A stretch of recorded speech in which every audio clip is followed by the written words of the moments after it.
All right, it's another episode of the Pin High Podcast presented by Golficity. We're going to be talking about Jason Kokrak's second win of the year at the Charles Schwab.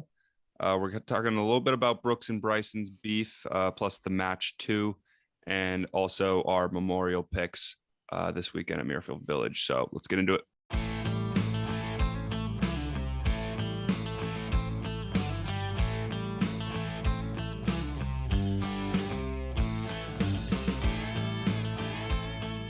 All right, yeah. So Jason Kokrak won his second of the year. We just found out it was Shadow Creek he won the other one at. Yep. Beat Xander, Shadow Creek. Right. Yeah. So he's put together a solid year so far. He's just, I mean, you said it last week, like he's just putting together a solid week. And what do you have him in DraftKings? I actually picked him in my best bet, but you gotta spin it so that you picked him to win, like on the Instagram. Get some listeners. You picked him. You thought he was going to do well, so yeah, obviously. I mean, listen, he's 36 years old, and he's finally found a way to kind of get his first two wins. I mean, these were his first two wins on tour, and he's been grinding for I don't know. He's been on tour since 2012 for 9 years, and it took him 9 years to get his first two wins, and all of a sudden, I mean, he's playing well week in, week out. So good for him. I mean, also, who would have thought the only players to win twice on tour this year or this season, I guess, are Jason Kokrak, Bryson, and Stuart Sink. I know, crazy. One of these is not like the others. Yeah, very true. I mean, listen, Jason Kokrak, rock solid with his long game off the tee. He's so long, effortlessly, really, and his approach game has been. He really was good putting though, dude, and he was also putting. But the only thing he struggled with was bunker shots. He got stuck in a bunker twice. Yeah, well, the one on Sunday on the first hole was a little weird. He had his leg up on the grass. It was weird. It was a weird bunker shot. That's kind of like, that's a little like they should get it out, but in that circumstance, it's obviously a little bit more difficult. Yeah, but Jordan. I mean, after I saw that happen, and Jordan made par on that first hole. I was like, all right, this is Jordan's tournament to lose, and he lost it. It was his tournament to lose. It was. I feel like. And yeah, I noticed this. Yeah, go ahead, Trev. He kind of just like, I didn't watch a ton of it on yesterday. I guess it was Sundays yesterday. Everything from what I heard from you guys and from what I saw on Twitter is like he was just not like I felt like he was so good the first 3 days, and then Sunday he kind of unraveled a little bit. Which is not to say he's not you can like keep unraveling. I think I don't necessarily think he'll do that as great this week, but I don't. Like, I think just he'll get past it. I think it was just kind of like, okay, like he's not going to play this well or play this, like do all this stuff so great every single round, every single week. I mean, he just didn't have it.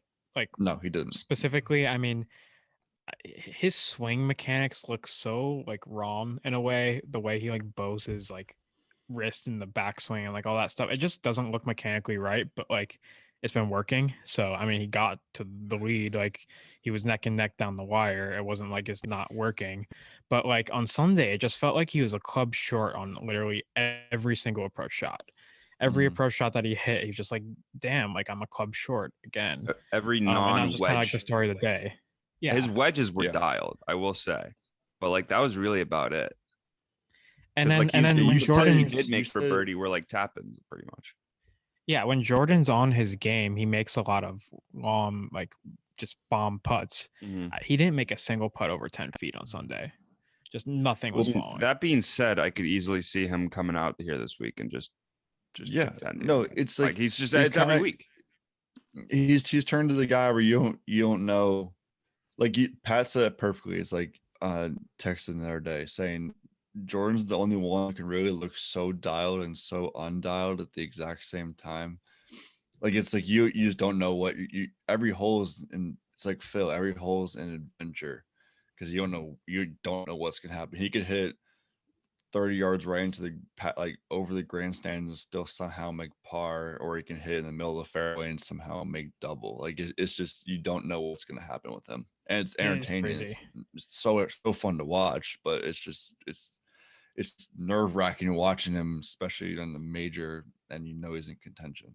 I mean, what I will say is the dynamic was pretty weird on Sunday because, like, obviously they're playing in Texas. Everybody was rooting for Jordan Spieth, and like you just see Jason Kokrak coming down, and just no one's rooting for Jason Kokrak, and he goes out and wins, and it's kind of like a bummer in the end there. But Yeah, weird crowd dynamic for sure. How about Jordan? Jordan also only. I feel like just every time he's played well, it's just played great in Texas. Like that's the. Well, the thing, yeah, that as well. The thing going back to like the crowd dynamic, when I was watching, like, yeah, I wanted Jordan to win, like, obviously, but at the same time, it's like, I mean, like, I don't dislike Jason Kokrak. No. Obviously, it's Nothing a against little him. bit more boring for Jason Kokrak to win, but he's established himself as like not a rando this year. Yeah. Yeah, he's just a good, solid player, and it's not like he's a guy who doesn't hit the ball far and like doesn't make putts and stuff like that, and just kind of plays on his approach game. I mean, he hits the ball a mile and he makes a lot of putts, and it's kind of exciting. Mhm. It's kind of like a poor man's Bryson in a way. Speaking of Bryson, he crushes the ball. Speaking of Bryson, last week we didn't get the opportunity to talk about the Brooks and Bryson beef because it kind of just like came out right after we record the podcast, as it always does. Like stuff always happens on Tuesdays. We have to record it on Mondays now because just a bunch of stuff with technical issues. But yeah, so we didn't even talk about it at all on the podcast, like that clip of Bryson walking by Brooks and kind of chirping him, and Brooks obviously just looking like, oh my that God, just started I actually everything. hate That this. was I think they deleted the clip. Like the clip's not on the internet anymore. Yeah, well, it's if you go to our TikTok, it's on there. Actually. Well, the thing is though, like, if you by the time, if you want to watch it, go to our TikTok. By the time like people are watching this or listening, whatever they're doing on Wednesday, like they've heard everybody talk about this. So it's more just like, do we think that if they're ever paired together, just like, I don't think they'll be paired together on Thursday, but if they are paired together on like a Saturday, Sunday, is it like actually contentious? I can't tell whether it's for the PIP thing or like if they legitimately hate each other that much. I think they do actually legitimately hate each other that much. Now, I think if they got paired together, that'd be really good acting. If they got paired together and they were playing together, I don't think it would be like, oh, they're gonna throw hands like any second now. It's just like, I just think they don't like each other's presence. I feel like it's more Brooks has a problem with Bryson than Bryson has. That's what I was gonna say. I'll say clearly, no one Bryson's never really, to my knowledge, never really say anything about Brooks until after that whole video came up. But like Brooks is like, even past, we've known Brooks has had like problem with Bryson. And now after this, it's like, okay, like now we know, like he like doesn't just have a problem. He hates this guy. He hates the guy's guts, and I think it's hilarious. I hope the PGA Tour, like U.S. Open, USGA, puts them somehow. I saw there was something on Twitter about it, and I just like they said like they couldn't do it, or they won like the last 3 U.S. Open winners in the same group: Woodland, Bryson, and Brooks. I think Woodland said that wouldn't go down well or something like that. It was some weird situation or that Woodland said. The weird thing is, I like both of them actually. Like I genuinely like both of them as players, but it's just they're so wildly different, and I kind of think that Bryson or Brooks came out of this looking worse than Bryson. He did 100%. Yeah. It seemed 100%. It seemed petty. It did. It seemed petty, and it seemed like he was just. He seems like an asshole. That's what he comes out. Yeah, he just kind of. He seems like a bully. Like okay, like obviously you hate Bryson, but like show up behind don't show it on camera. Don't show it in the middle of an interview. Like just hold a brave face for 5 seconds while you're doing an interview before. Or maybe just like roll your eyes, fun of them or something like that. Yeah. Well, also that was not supposed to get out. It was not. It was not. Yeah. It was not. But anytime you're in front of a camera nowadays, you have to know it's possible. Yeah, it's hard for you. Yeah, and he's doing an interview. How is he? I mean, you're doing an interview. Like how are you not? It's also right after like not winning the. No, he wasn't happy. Obviously, he wasn't happy with his putting. He putted awful.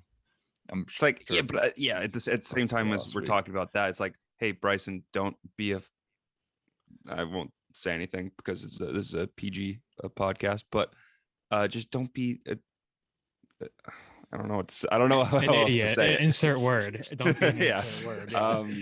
Yeah. It's just like, don't walk by and say that. You're just like being an annoying little pest. Like, you know what you're doing there. I mean, maybe this is the type of thing that gets Brooks going. Like maybe Brooks is like going to start playing sick like recently. I could see Brooks. I could see Brooks flourishing off this, and I could honestly see like the Michael Jordan like thing. Like I see Bryson not flourishing under this. I don't know. I feel like, well, one, do you think Bryson doing that on purpose, like walking by Brooks and saying something like that? Yeah, 100%. 100%. Yeah. Did he walk by him on purpose? Maybe not. Oh well, yeah, he had to have walked by him on purpose. I know. I thought you meant like, oh, he's walking by him. He knows, he looks at Brooks. He's walking by Brooks, and he knows Brooks is right there, and he starts saying this because Brooks is right there. I don't think he was doing that just to annoy Brooks. Yeah, I don't know. I feel like if somebody else was doing an interview right there, I don't think Bryson would have thrown a jab like saying something, because like Brooks has been open about saying how Bryson. What do you say? He was like, "Oh, he just hit the putts on the line." Like Brooks said, like, "Oh, like we were struggling out here, like putting, and like it's tough out there." And Bryson just goes, "Oh, you just have to hit your putts on line," as he's walking by, like as kind of like a jab, saying, how, like, that's all right. I was something just that had to do with only him. That's a little bit different, I think. Oh, yeah, no, Bryson wasn't like talking to himself. He directed that at Brooks. Yeah. Okay. Yeah. Easily. That lost. Okay. That I feel like that changed. That, yeah. I mean, and we saw a Twitter beef, obviously, with Brooks saying sorry to Aaron Rodgers. Yeah. I mean, let's talk about this match, which I thought was hilarious. Because then Dave Portnoy, like Brooks and Dave Portnoy are having the match.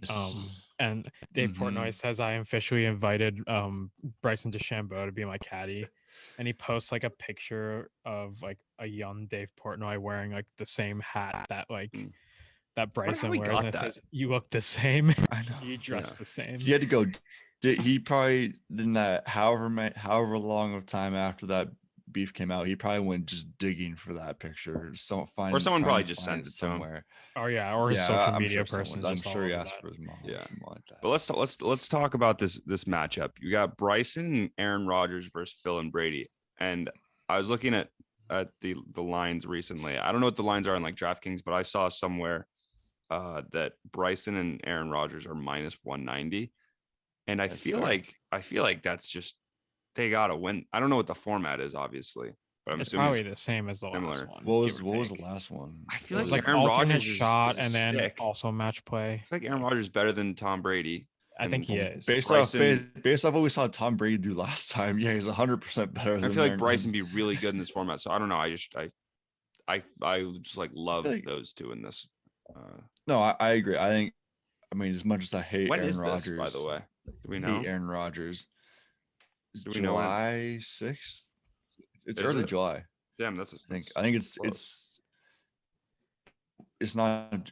I know it's in July because I know I saw start with a JU. It's July 6th. It's a Tuesday. Good. That's kind of weird. Right, I guess they can't really do it on the weekend. Yeah. That Big Sky, Montana. It's probably cool. They always do these things. That'll probably be cool. There'll probably be some cool views. Yeah, I bet. But no, I agree. I mean, Tom Brady, from what we saw last time, is just doesn't have it. Maybe he'll be better. Well, it's the off season right now, so he might be a lot better. That's true. Yeah, I don't know. That's true. These are interesting. I'm glad they kept doing these after the original Phil Tiger. Yeah, even if they aren't as like big as the first one, and the first one did suck, but like I'm glad that they do this. Yeah. It grows the game. It didn't even suck. It just Tom Brady just didn't play well. It was entertaining for sure. Yeah. Was it with Tiger and Peyton and Phil and Brady? It was fun to watch for that sense. And the commentary is funny too, with Chuck and even Brooks chiming in with a couple. I bet Brooks is tweeting that whole thing and like betting on Phil and Brady as well, which will be fun. or something of that nature, jabbing at Bryson. Yeah. Hopefully. So let's move into People's Champ of the Week. This week we had Justin Thomas cut a check. I don't really know how much it was. I don't think it's a public knowledge how much it was, but to Mike Visacki, or I'm not sure how to pronounce his name, but the guy who like somehow Monday qualified for a tournament a couple weeks ago, and then because he's been like living with his parents, like obviously that grind is like hard with like money, so like he gave him a check, and that was pretty cool.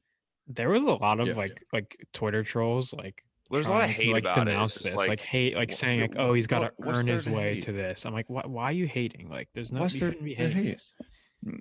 Who knows? Like you can, because this check, you might see him on the PGA Tour as a mainstay in a couple of years. Like you don't know that. Like it's any Look at money Corey these guys Connors. gets.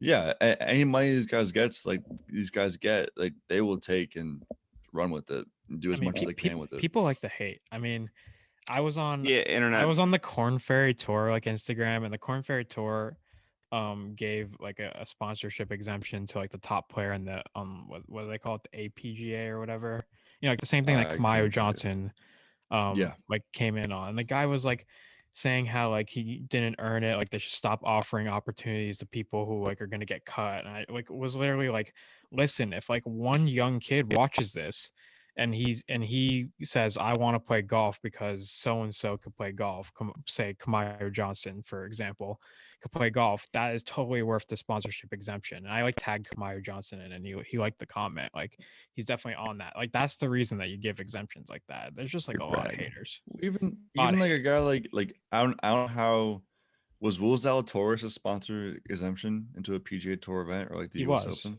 Yeah. So if that doesn't happen, then he's not where he is right now. Different. It is. No, it is. He played sick, but like still similar concept. Where like if you don't give a sponsorship exemption to someone like that, like Will Zalatoris is not who he is right now.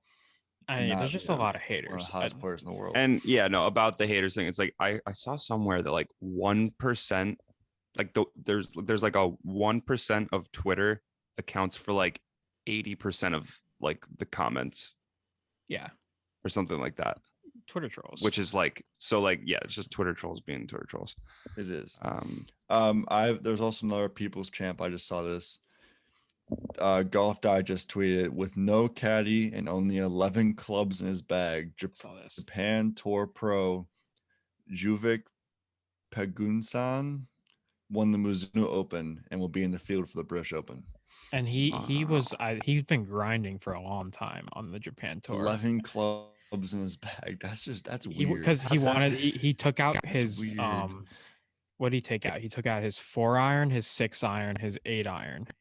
And like something else, because he wanted the bag to be lighter, because he's an older guy and he wanted the bag to be lighter so he could carry it. And he's literally using like half a bag, and he won the event. That's crazy. Oh, it's because of COVID precautions that the caddies only could ride in carts. That makes that makes a lot more sense. I would say you couldn't find like your brother or buddy to carry a bag. Literally me. I don't know. Yeah, exactly. You could, but you could pay me to go out there and carry his bag for him. Then you probably wouldn't even have to pay, like just content. Like good content. Exactly. Yeah. So let's move into. I'll say that's weird. Sorry. Last thing, but 11 clubs. That's just kind of. I mean, I'm playing with 13 clubs right now because I don't have a 5-iron, but it's just. What happened to your 5-iron? I lost it. I lost my 5-iron like 2 months ago at school. By the way, we gotta get a 3-man scramble going soon. We do at some point. Yeah, we've been that's been in the works for such a long time. Well, because we're actually finally, I mean, if you're watching on YouTube, you can see the new studios kind of popping right now. I got my mom's ring light over here. Best lighting in years. Oh yeah. For Pat. Oh yeah. Pat's usually in the dark. And no more Syracuse, New York, like awful Wi-Fi for me. Yeah. Well, essentially I was just running on my like LTE hotspot. Yeah. Until it ran out. So that was tough. So we're back. 3-man scramble. We'll get it soon. We'll probably get some on-course content soon. One of our listeners or Instagram followers that belongs to our club challenged us to a match, which is interesting. Game is really? in shambles right now too. He so said something. We gotta Yeah, work on that. I played today, and I was buzzing when I played with you. And I played today with my dad, like not just like 9 holes, and I was like, I just did not play well. It's granted, I was so tired today. I did not play well either today. Yeah, I was gonna not say, play well at all. Three-man like, scramble is not looking too hot right now. no, we'd still do fine. I bet. We'll be all right. It's just not playing the past 2 days. If anyone lives in the Northeast listening to this, the first 2 days of Memorial Day weekend were the worst 2 days possible. Was Rain planning on all day. caddying on Was Saturday. playing, yeah. I was playing. I was going to caddy Saturday, caddy Sunday, caddy Monday, and just get a ton of money and just 45 degrees and rainy all weekend. That just and even Very this morning it was 50 and kind of like it was almost like cloudy, snowing. yeah. It looked like Yeah. it was weird. Tough weekend in the So weird. Northeast. But Yeah, let's move this very along. tough. What's next? Stat of the week. Let's get into stat Stat of the week. Okay, Yeah. so I saw this on Twitter. I sent this into the group chat. I think I have it up. So Spieth did not win. So Spieth is 10 for 20 in the PGA Tour in converting 54 hole leads. So that's 50%. JT, DJ, Rory are all between 50 and 60% converting in the last 10 years. The tour average is 35% in the last 10 years. Tiger Woods, 55 for 59. That's just one of those stats you just shake your head because you Is don't that know good? what to, you don't know what to do. It's not bad. For every Tiger, like there's 100 other Tiger stats like just like that. Yeah, Like, guaranteed. We just haven't found them all, but there's so many like that, and they come out. I They see come out one every all the day. time. They come out Yeah. all the time. and it's so funny. random, and every single time they're just you just draw like your jaw drops of how amazing it is and how unbelievable he was. Mm. incredible. So on that note, let's get into the skins with the course preview. First, a little word from Roback. You probably noticed us wearing some new Roback merch over the past few episodes, whether it was the hat both me and Jake are wearing right now. Trevor has one as well. A pullover or a collared shirt. We're partnering with Roback in 2021, and we couldn't be more excited. So head to the link in our bio, add the Roback merch you want, and you'll get 15% off just by using the link. So enjoy and crave activity. So skins, we have the Memorial Tournament course preview, Muirfield Village. Now they did play at Muirfield Village the last however many years, but they ripped up the entire course last year. I don't know if you guys remembered, but they were coming down 7 the final group, and they were literally ripping up the 6th hole like while they were coming down 7. Like that's just how quickly they were ripping it up because they need to get it ready for this year. Yeah, so it now plays par 72, 75, 43. They added about 100 yards. The greens, the tee boxes, the fairways all have new grass. Most of the greens pretty much have new contours, so you could kind of throw out all your previous knowledge about the greens. Bunkers were also renovated, probably going to play tougher now. And hole 15 was completely redone. So whatever you remember about hole 15, forget about it. It's completely new hole. Anything. Driving accuracy and scrambling will still be pretty huge this week. I mean, some of the key stats: strokes gained approach, obviously every week, just the best stat out there. Par 4s, 450 to 500 yards gained, sand saves gained, and then proximity from 175 to 200. And then previous winners: John Rahm won last year, Patrick Cantlay, Bryson DeChambeau, Jason Duffner, William McGirt, David Lingmerf, Hideki Matsuyama, and Matt Kuchar. So. And then I think last year they had the work day at this term as well, and Colin Morikawa won. So we gotta go to Golficity HQ soon. I want one of those t-shirts that says like strokes gained approach on it or something. Yeah, that'd be so funny. That would be cool. Yeah, I need a large though. I ordered a medium of whatever they ordered for us, like in tiny. Summer, and my friend has a medium of the Boom Sauce t-shirt. And I can tell you that thing would literally be skin tight on me. Yeah, like, if you go to the link in the bio, you can get some pin high merch. Make sure you order a size up. Yes, for sure. Order a size up if you're doing that. I mean, get the Spieth Greller shirt. I mean, Yeah, true. they didn't win this They're week, buzzing but right now. so that's also a nice I t-shirt. saw a Kind of tweet. I I don't know want if you that saw one a too. tweet. Did you see this tweet? Somebody said the tweet like saying like Spieth and Grower having conversation. Amount of words that Spieth said like 250. Amount of words that Grower said 4. I said yep 4 times. We have really good merch. I We like do. slept on. Yeah, Like We do. there are Our merch multiple is things great. that I would wear like often. I The don't Boom have any Sauce of t-shirt is still really cool. I feel like if you show up to I like still, a I tournament, still need to get a Boom Sauce t-shirt. if you show up to a tournament wearing a strokes gain approach shirt, that's pretty much like going to like a Major League Baseball game and just wearing the shield, like the MLB logo. I'm gonna text Mike tomorrow and ask if he can like order like a couple larges of those. Unreal. That'd be so funny. But anyway, let's get into our It's the actual Rob picks. Lowe and the Yeah, exactly. the Rob Lowe and the NFL hat. Is that what it was? Yeah. The Super Bowl or something Just like supporting the shield. Yeah. that. So funny. I'll go first. So my pick is actually also somebody's winner, but I didn't see that at first. But I got Cam Smith 8,600. I think this is a pretty good value. Also, I saw he's like 55 to 1 to even win. This seems like pretty insane value, like for Cameron Smith. Like he's pretty elite this year. In his 5 starts before the PGA, he like didn't finish worse than T17, and like T17 was like before that was like T11 was the worst in those 5. So a lot of top 10s. He's a really good ball striker, and he's actually like very, very solid on and around the greens. He's like in the top 20 in each of those. So yeah, we're going with him this week.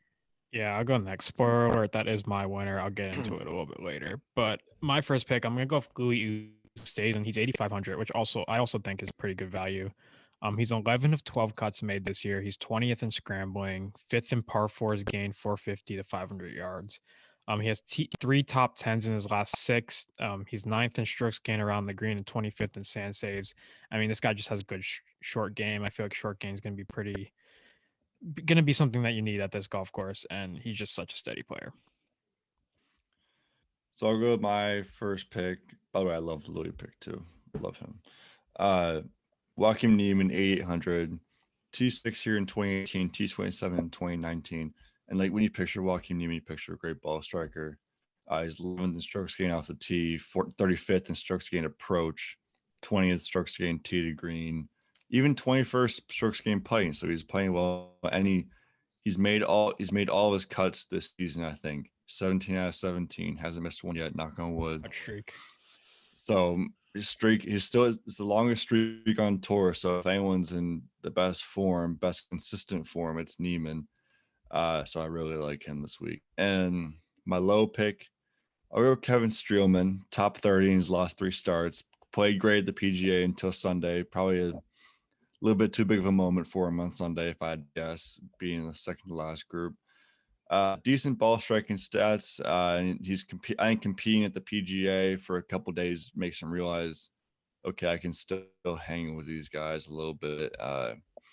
Get a stronger field like the Memorial, but he's 33rd in strokes gained approach and 42nd tee to green. So he's got the stats with him too, and low value. I think he's in pretty good form to play above his salary.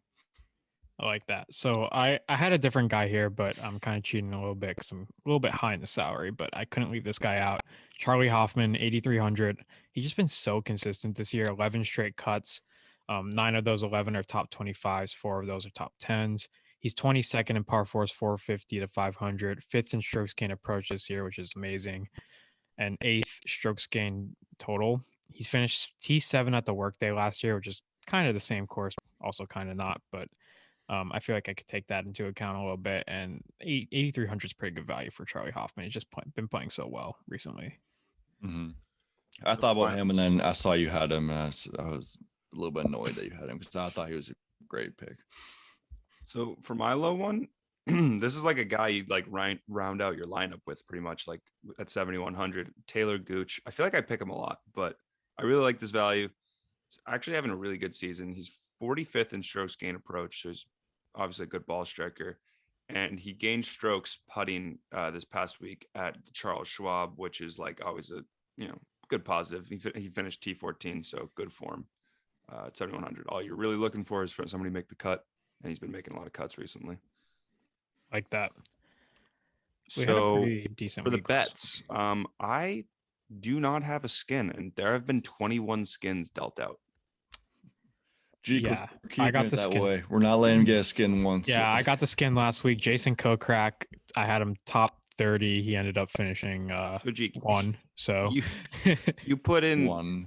I put in T1. He won. Like what? No, he wasn't. Yeah, I was just seeing that. I was like, no, he was T1? not tied. Because I just for first. automatically put T before every like Yeah, finish. it was a solo without first, thinking. solo Yeah, first solo finish first. for Jason. Good Kokrak. effort.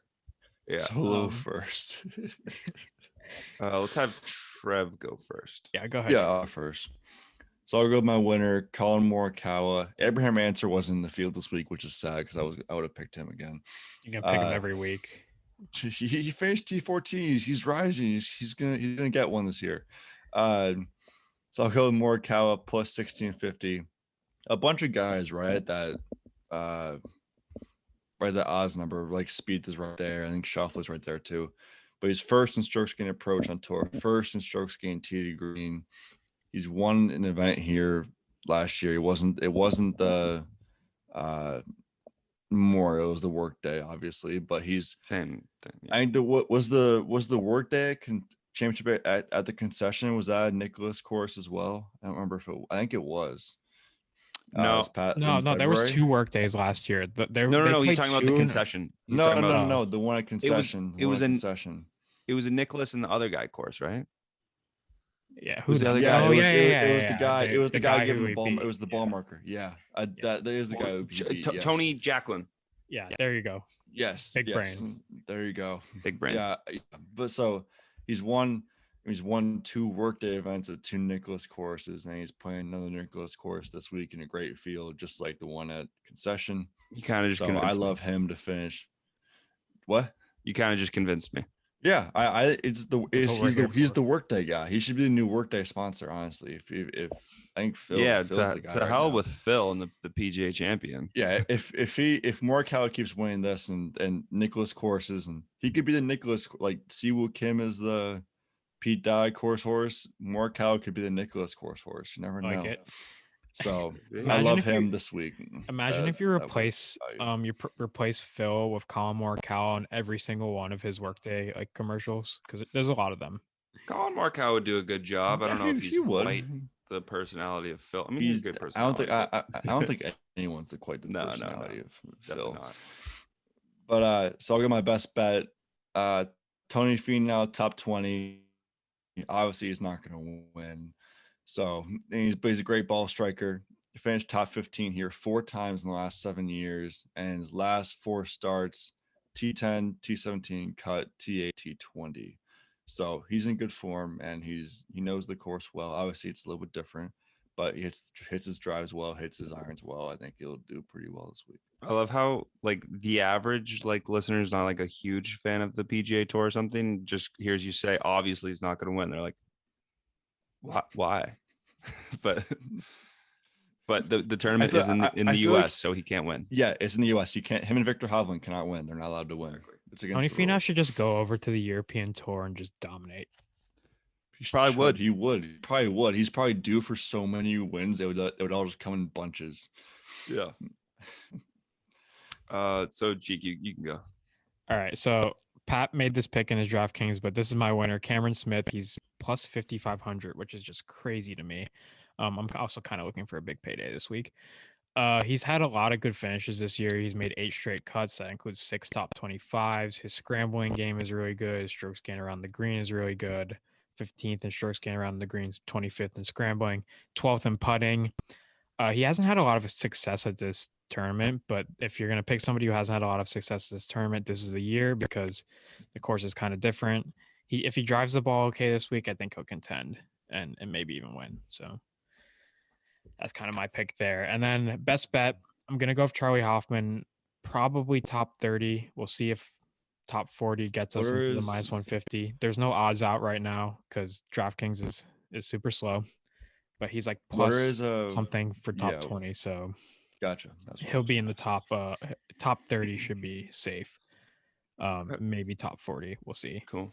tomorrow. Kind of just for the same things I mentioned before in my DraftKings. He's just been really hot recently and on good form. So we'll go with that. All right. So my winner, I'm going with value. I'm going 85 to 1, Mark Leishman. You know, he's just like he's an elite ball striker. And I feel like that's something you need at Muirfield Village. Like we say it every week. It's like, oh, stroke screen approach. It's like, well, yeah, it's like we joke and say like, oh, it's important every week, but it is.